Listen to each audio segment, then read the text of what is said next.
Hey everybody, it's Bryan Kemper from Stand True, Pro-Life Outreach, the youth outreach of Priests for Life, and you are watching Pro-Life is the New Punk Rock. Now, I've been doing this show for a few months now, and we named the show Pro-Life is the New Punk Rock, knowing that my new book, Pro-Life is the New Punk Rock, right here, came out this last week. ProLifeProducts.org, ProLifeProducts.org. You can order a copy of Pro-Life is the New Punk Rock. It's sort of my life story and my journey in helping to build the youth pro-life movement. So the way that this show works is I like to have a lot of different guests on that are involved now or involved in the past and the work that I've been doing or different aspects of the pro-life movement. And my next guest is a young man who I've known since, I believe, junior high school. He was in junior high school or just going into high school when he first started volunteering with Stand True. Jared Lacey from the band Poetic Descent. Jared, how are we doing today? Great, Brian. A lot better than I have been in a few months, actually. How's your foot healing? Pretty good. I stopped walking with the cane, got rid of the cane a couple days ago, and been doing food deliveries and stuff. Ankle still doesn't bend as much as it should, but physical therapy should take care of that in a few months. Awesome. Yeah, well, tomorrow you won't be doing much walking if we get that foot of snow here in Ohio. Yeah. I'm not sure if I'm actually supposed to be starting a job driving for Papa John's today, so we'll see if they bring me in or not. So, yeah, I went to Kroger this morning and it's already crazy there. People going nuts, snow coming. But so, Jared, when I first moved to Troy, I know from Virginia area, I knew you from coming to speak here in Troy and did a show with, I believe, Sides of the North and a couple other bands here in Troy at your church. Yep. It was a long time ago. But when we moved here, were you high school age, you and your brother, when you guys helped us move in? When I helped you move in? Yeah, probably high school age, because you first came to my church, I think I was probably 14, so it had to be a couple years after that. Okay. Well, when we first moved here, one of the things that Stand True did a lot, I did for many, many years with Stand True and for Rock for Life, was tour music festivals and doing it, setting up a pro-life booth at music festivals, as well as, the March for Life, the Walk for Life, different events. And it was around that time that you started volunteering. You would sometimes work our booth at Cornerstone Festival.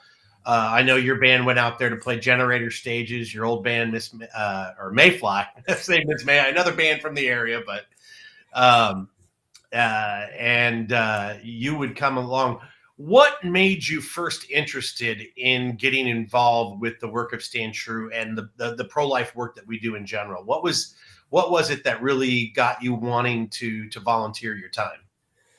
Well, I think probably first when you came to Troy Christian Church and spoke about abortion, at that point, I don't think I had ever heard of it. And the fact that you combined it with having rock bands and stuff was cool. I think maybe a couple years later, I went to Cornerstone Festival with my friend Brent Wellborn, who did a lot of your artwork. And he's the one that invited me to the show at the church in the first place. He's the one who helped him and his wife put on that show. Oh, yeah, that's true. So, yeah, he took me to Cornerstone when I was 15, which is the first time I'd ever been, and we camped out with maybe was it still Rock for Life then? 2005. Well, 2005, I was Stand True. I started Stand True in 2003, but I know Brent had been there with Rock for Life also. But yeah, just interacting with you and the interns a lot at that festival really made me interested in learning more, for sure.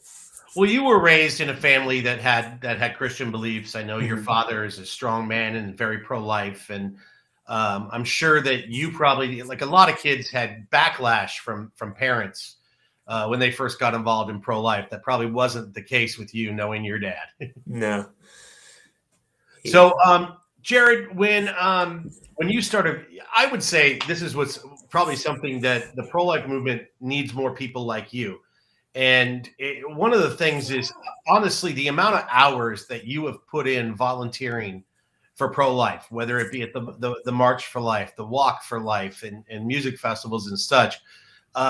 You probably, if you translated those hours to pay, would have probably about 6 months worth of a job.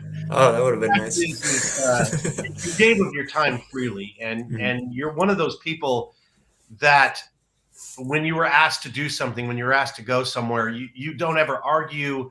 You do your due diligence to do the job at the absolute best that you can do, and that was something that I always Oh, thanks. appreciated about you. Is when you came in to volunteer, it was, what can I do? Not, oh yeah, I want to go hang out with bands, I want to go do this.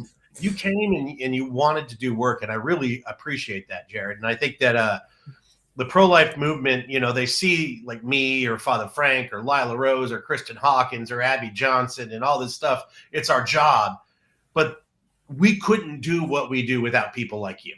And I really appreciate all the work. And even though you're in a band and all this stuff, you didn't care. You would come and just carry boxes if that's what it took for us to be able to get this message out. Now, the first band that you really I started listening to your music and getting involved with was a band called Mayfly, I believe. Mhm. And I remember you playing even the local Strawberry Festival, holding up a picture of my son that said "Choose Life" on stage. You never really cared what people thought if you were to stand up for what you believe in, did you? No, I definitely wasn't afraid to offend people if it was for the sake of spreading something a message I believe to be the truth. I think it's funny, is Jared, you use the phrase offend people, and so many people get offended when they see a picture just of a live baby, let alone a picture of an aborted baby, but just a picture of a human being that says "choose life." People freak out and get offended. But what I find offensive is the fact that abortion happens at all. The fact that Mhm. innocent human beings are being ripped from limb from limb, and being torn apart, which is actually, I believe, a line. Let's go ahead and listen. Tell us a little bit about your first pro-life song that you wrote, and then we'll listen to a clip. When did you write this song? When did I write this song?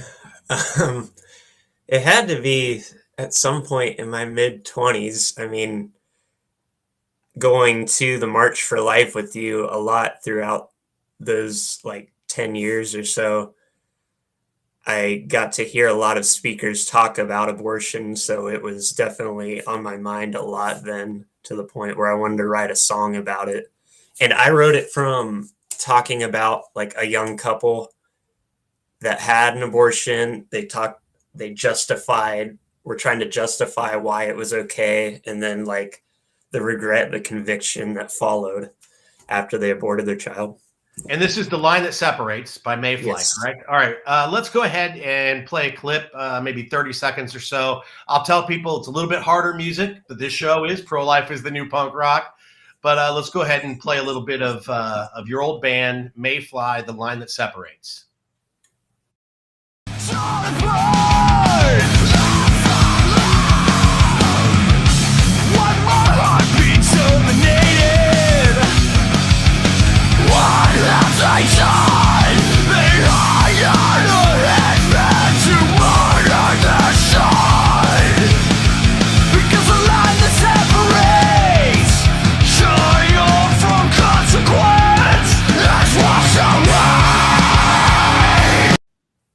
Wow. I got to tell you, I still love that song to this day. I miss the band. I love your new stuff. But yeah, that was probably one of the bolder pro-life songs that's out there. And even talking about the heartbeat, especially in today's, news of what's going on with the heartbeat bill in Louisiana and Texas, and the Dobbs v. Jackson case, where the decision of Roe versus Wade literally may be dismembered.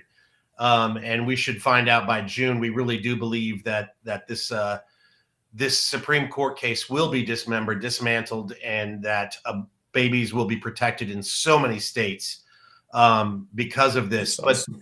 But have you ever had anyone come and talk to you or write to you or email you after playing that song or reading the lyrics or singing that song? Have you ever had any conversations with people about this?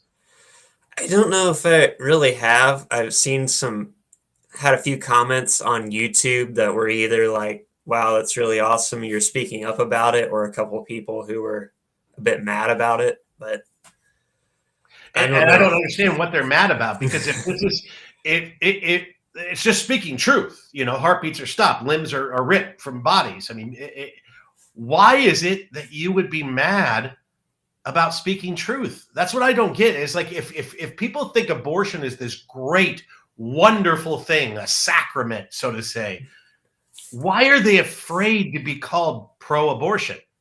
Like if somebody was Good question. for gun control, they'd be like, I'm pro-gun control. If somebody was for LGBTQ rights, they'd be like, I'm pro-LGBTQ rights.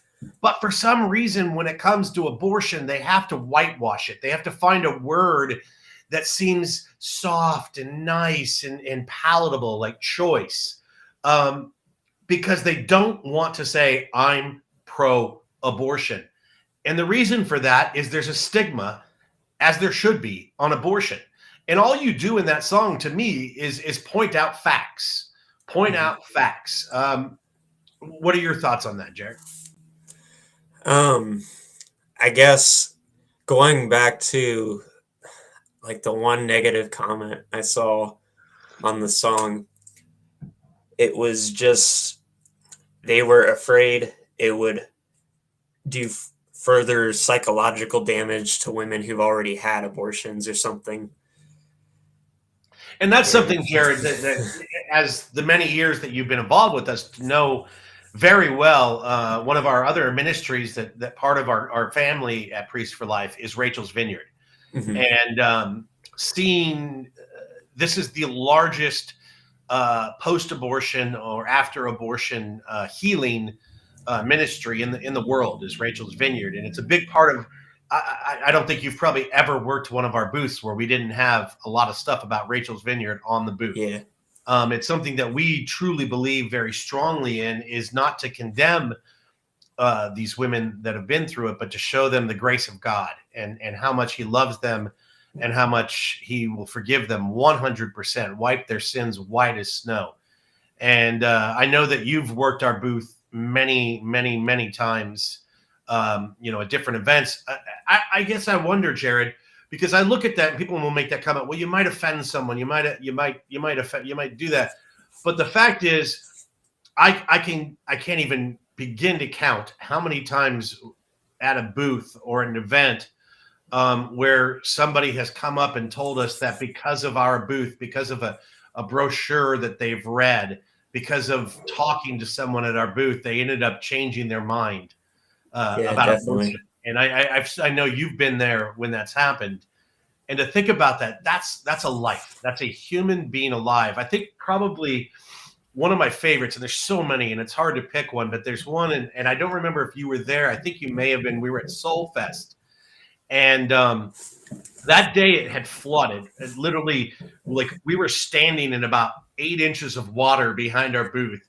All of our boxes up on plastic tubs, hoping the tubs don't leak into the T-shirts, trying to keep the mud off the booth. But people are still coming through the booth and still picking up literature.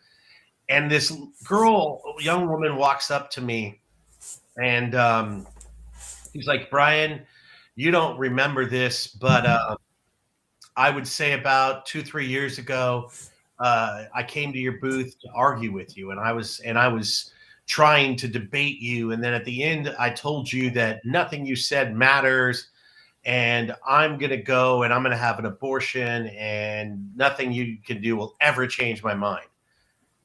And this was about 3 years later, and she's like, I'd like you now to meet my daughter. That's awesome. And she had this little girl with her. And she said, Bryan, I left that booth so angry at you because I knew you were right. And we ended up taking her and that little girl on the main stage at Soul Fest, where I gave a short talk and told the crowd about the importance of us standing up, because you never know. So if somebody's going to be offended or somebody's going to be upset because they see something or whatever, you know, we're not promised to never be offended. Like that's not something that's some biblical truth. You never have to be offended. I'm offended by a lot of things, but I also know how to put on my big boy pants and move on in life. The amount of times, we've had our van tire slashed and Oh yeah. windows smashed out, and people call me the craziest things, but I don't care because I know that what we're doing is right and that babies are living. No, I don't set out to purposely make someone feel bad. That's not what we're doing. And I know, Jared, you as a human, we joke about you, actually, a lot of people, because we live in the same town. And you're known as probably the most honest person we know. Like you don't, I've never seen you say a mean thing to another human being. I've never seen you say a mean thing behind another human being's back. I just don't believe that's how you're built. You always look for the positive and you always look for something nice to say. So when people say that about you, I just kind of laugh because I know you're not out there trying to offend people. With writing that song, what do you think your goal was? What were you hoping to get out of putting that song out? Well, I was just thinking about a line later in the song, like early in the song, it's called The Line That Separates. And the line that separates is two words, child and consequence. And it says that line is washed away in that couple's mind. They think a child equals a consequence. And we know biblically it talks about children being a blessing from God. And at the end of the song, I say, if they would only repent and leave this sin behind, then the line that separates them from God would be washed away. They'd be reconciled to God. So it's just that idea of anyone who's had an abortion or is thinking about it would actually see how much God loves them and how much God loves their child. And that was kind of the point of the song in the end. Excellent. So let's go ahead. You have a new band now. Yes. You have a new band out. And tell us a little bit about this band. So Poetic Descent is me and my drummer, Adam, who was in Mayfly. We started around 2017. The band name Poetic Descent actually comes from my first name, Jared, because in like the biblical Hebrew meaning of the name Jared is to descend. And it, in some footnotes, it points back to Genesis 6, where it talks about the sons of God descending to earth and essentially creating the Nephilim, the giants. So I'm kind of a sci-fi nerd in that sense, and stuff like that in the Bible really captures my attention. So that's where the name comes from. It's about giants. Well, we're gonna play a clip real quick. Play about 30 seconds of one of the songs from Poetic Descent. Then tell us a little more about that song. Okay. So let's go. What's the song we're about to hear, Jared? This is Close Encounter. All right, Close Encounter by Poetic Descent.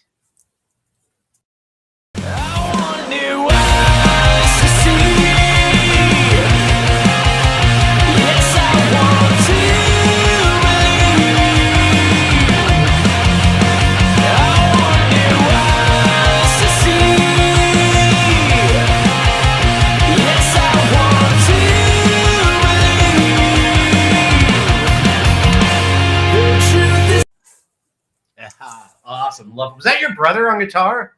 No, that is a guy named Jason Elam. Okay. He actually filmed the music video. He has a company called Agape Media out of the Dayton, Ohio area. If anybody ever needs video done. All right. Very cool. Did he do Collie's video? I have no idea. Okay. I didn't know. I saw the big earrings. That wasn't clear. I wasn't sure if that was your brother in there. I know he's played music with you also. Yeah, we used to play music a lot. I've been trying to get him to play for this band, but it hasn't happened yet. But yeah, that was Close Encounter. Like I said, I'm a sci-fi nerd. And the music was kind of inspired by the scene in Close Encounters of the Third Kind where they're playing the keyboards and then the UFO plays the sound back. And then the lyrics came from the X-Files, like "I want to believe and the truth is out there." Those two phrases are in that show a lot. But when I think of Close Encounters, I just think of a big plate of mashed potatoes and trying to carve a. But all right, so Poetic Descent, you guys are playing around. I know I've seen that there's a few festivals coming up in the spring, I think, and you guys are playing at Poetic Descent. I know TikTok, probably Instagram, Facebook, all that. People can find out more about your music. What about your YouTube channel where people can watch some videos? I believe might be at Poetic Descent at this point. Well, you just remember if I changed it also. Excellent. So Jared, like I said, you've come to the March for Life with us. You've been to the West Coast Walk for Life with me to help me out, which is kind of a crazy because it's like you fly in the next morning, you're up, you do a booth for an hour and a half, pack up, walk, and you're out of there.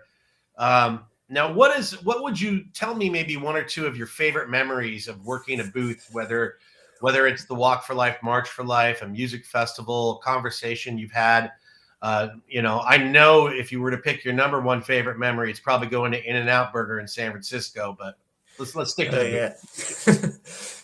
Yeah, I was gonna say it is just funny. First of all, because I went to San Francisco with you twice a few years ago, a couple of years, and the last time I went, little did I know I would be going back to California, but to San Diego a few months later to meet the woman who's now my wife, because I met her online like probably right after I got back from San Francisco with you.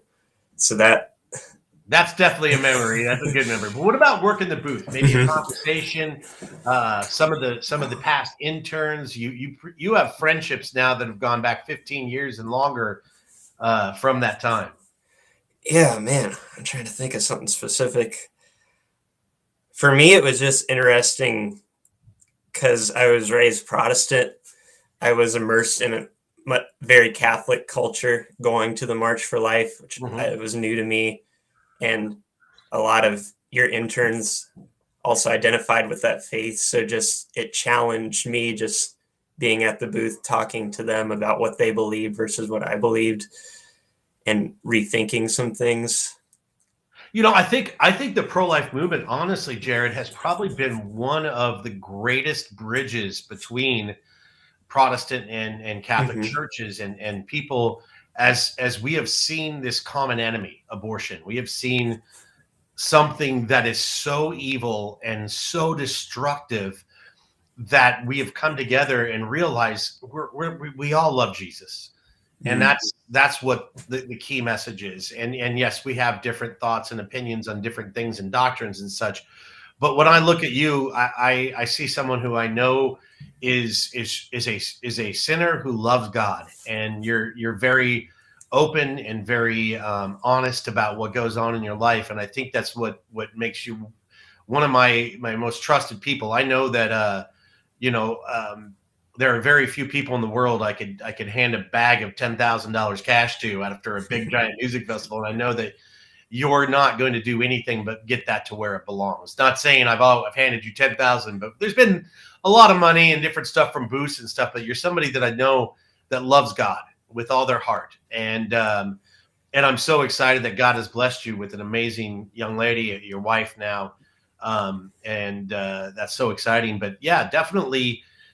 I think that bridge between Protestant and Catholic that's happened in the music industry. You have people like Matt Maher who started music festivals, and now I talk to artists. I was a couple weeks ago with Mike Donaghy of 10th Avenue North, and we were coming back from the airport for the March for Life. He played our event there, and he talked about how one of his best friends is Matt Maher, and how that has really bridged the gap in the music industry also. And I think that when God's people can come together and unite together for something this good, we see an amazing movement. And I do believe that we see that in the pro-life movement. people that we probably normally would never just go hang out with. Mm-hmm. So. Yeah, I remember I guess he would have been a Catholic monk. The bearded guy had a robe on, dark brown robe, came up to me one time when I was working the booth and was like asking me if I liked POD. And that just like totally blew me away because just the way they dress, it makes me think they're from like, they had the mindset of living hundreds of years ago. I never thought I could relate to somebody dressed like that in that way. Well, and then also some of our interns have been what we would call the most clean cut people that we've ever had. Like I've had interns that had never listened to a rock song before in their life, but yet they were willing to go out and tour rock music festivals because they believed in the message so much. And you'd see our team, like we'd have people like me, full sleeves, and you, and then you'd have people wearing the preppiest clothes and just the but we all worked together so well, and I think it was amazing. It was a unifying time. And then with that, I'm sure is Father Frank probably one of the first priests you ever sat and had a conversation with. Yeah, maybe one of the only one, maybe the only one at this point. But he wasn't sitting there trying to like get you to pray to Mary and trying to. No, he was just interested in you as a human being and why you do what you do. Yeah, I appreciated that. I felt really comfortable around him.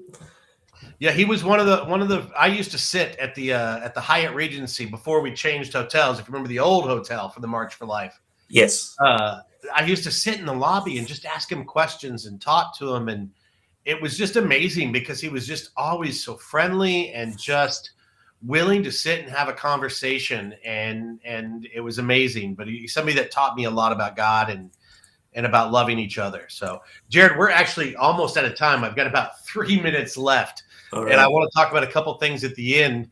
But one of the things that I always do is I ask our guests if they would be willing to close us in prayer. Sure. So what I'm going to do is ask you to go ahead and close us in prayer. I'm going to say a few words after that, and we'll go from there.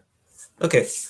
Dear God, I just thank you for, first of all, the friendship I've had with Bryan for over a decade now, and just all the work he's done with just helping people understand the value of life, especially life in the womb, and how much you love those children and love us no matter what choices, how much we've rebelled against you. I just pray you'll continue the work that he's started as it spreads throughout the interns he's worked with, and even through my music and my ministry, that you'll continue to inspire songs from other artists as well to share the pro-life message. But I pray all this in Jesus' name. Amen. Amen.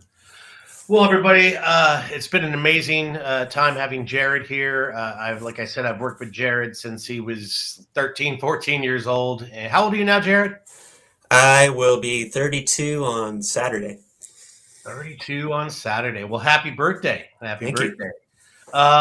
Anyway, we're excited about the show. We're excited about that. I hope everybody will check out Jared's music. Look up Poetic Descent. Give them a like. Follow Jared on TikTok. I know that your TikTok's kind of new and starting to grow. I really like what you're putting out there. Also, please follow me on social media. TikTok at Bryan Kemper, Instagram at Bryan Kemper, Facebook, Twitter. And if you want to, oh, there you go, one of our shirts. But also my new book, Pro-Life is the New Punk Rock, which you can get at prolifeproducts.org. This is a history of the youth pro-life movement, also sort of my life story coming out of a life of drugs and living on the streets and coming to Christ. But Jared, again, thank you for being on this. Most people, like if you would have tuned into a pro-life show 20 years ago, would have thought that we were the other side. And what's amazing is seeing all of the young pro-life people at the march. Every year it's getting younger and younger and even more radical, more the term pro-life is the new punk rock, Jared. I know we're going a little longer, but it's funny to me because you got Neil Young who's saying, keep on rocking in the free world. And and Rage Against the Machine, who are like, blank you, I won't do what you tell me, are now the norm, going along with everything that the news is pushing and everything. And it's hilarious that being pro-life now really is punk rock. It really is anti-establishment. But anyway, everybody check out Poetic Descent's music. See you guys next week. This is Bryan Kemper with Pro Life is the New Punk Rock.